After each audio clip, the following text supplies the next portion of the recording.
Most couples don't divorce because they stop loving each other. They divorce because they slowly stop turning toward each other. In my therapy room, the moment that scares me most isn't yelling, it's the silence that arrives dressed as efficiency. When two people learn to run a household perfectly while starving the relationship, they become polite administrators of a shared life. You still split bills, tag team bedtime, and coordinate weekends like a small logistics company. But in the spaces that used to hold laughter, curiosity, and heat, there's only the soft hum of tasks being completed. Here's the uncomfortable truth: silence is not neutral. Silence is a decision. The less you say about what actually matters, desire, resentment, fear, the more your body says it for you. Eyes that don't land, hands that don't wander, shoulders that stay turned toward the sink. If you've caught yourself wondering, are we just roommates? I want to help you read the signals beneath the surface so you can either repair, clearly and bravely, or stop gaslighting yourselves with "we're just busy." Busy is often a cover story. Under it lives a set of avoidant habits that suffocate marriages without leaving fingerprints. The absence of conflict can be a stronger predictor of collapse than frequent, repaired conflict. Not fighting is not the same as being safe. Sometimes it's the sign you're already gone. Let's name the symptoms I see again and again. Conversations shrink to logistics: pick up the package, move the car, your mom's birthday is Sunday. You go to bed at different times, one doom scrolls on the couch, the other gets a head start on sleep. Mornings feel like a relay race: pass the baton, don't drop the toddler. Sex becomes a quarterly performance review, scheduled intense. Compliments vanish.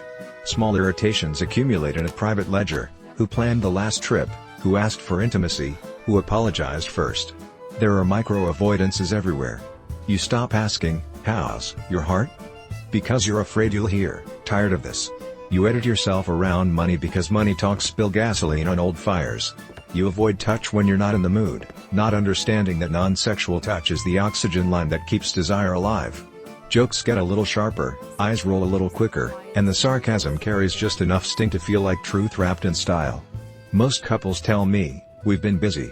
I nod, and then I ask, what would happen if busyness suddenly disappeared for a weekend? Would you two know what to do with each other? The silence that follows answers more than any story. What you call a season has quietly become a pattern. Patterns shape identity.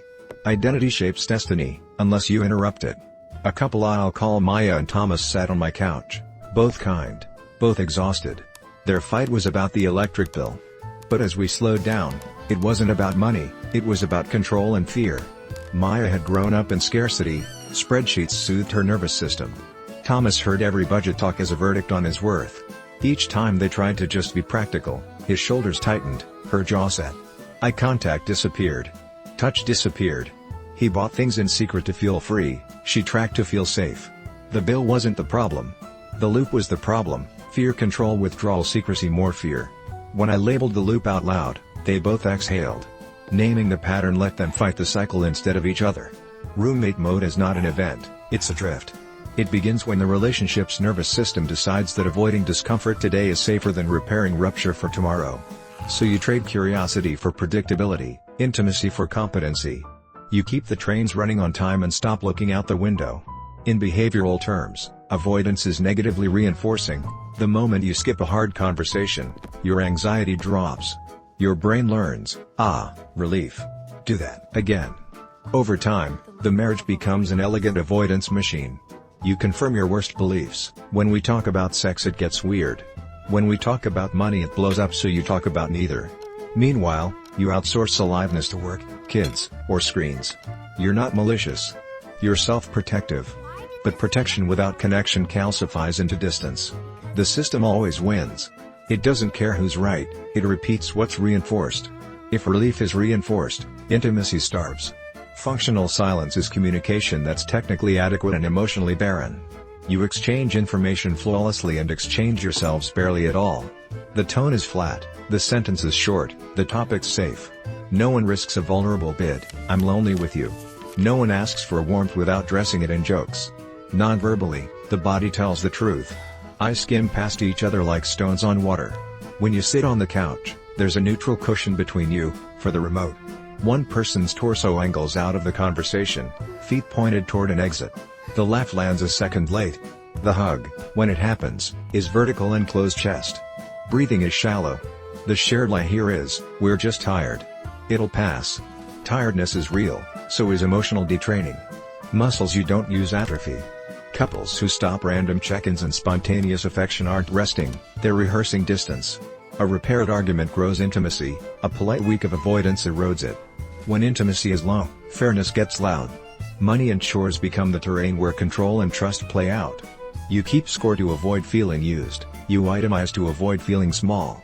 Gifts feel like debts. Generosity feels risky. Even gratitude sounds contractual, thanks for doing the dishes. Finally, underneath is anxiety. For one partner, spreadsheets mean safety, for the other, they mean surveillance. Power replaces trust because power feels more predictable.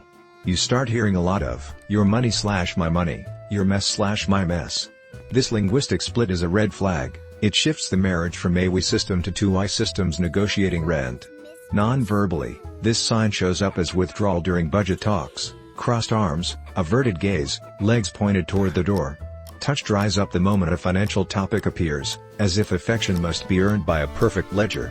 But intimacy does not grow in audit culture. It grows where transparency and kindness share the same sentence. Not all avoidance is dramatic.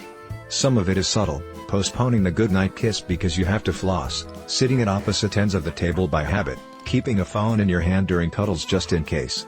You avoid small intimacy so you won't have to face the possibility of larger intimacy being rejected.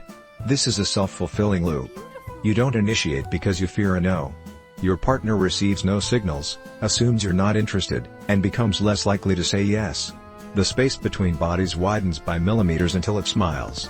The air feels colder, conversations thinner, and sex begins to carry the weight of proof instead of play. Watch the micro-signals: torso turned outward in bed, a laugh that dodges a compliment, a shoulder shrug when a hand approaches, the breath holding before a kiss that never lands. Your nervous systems are negotiating safety without you.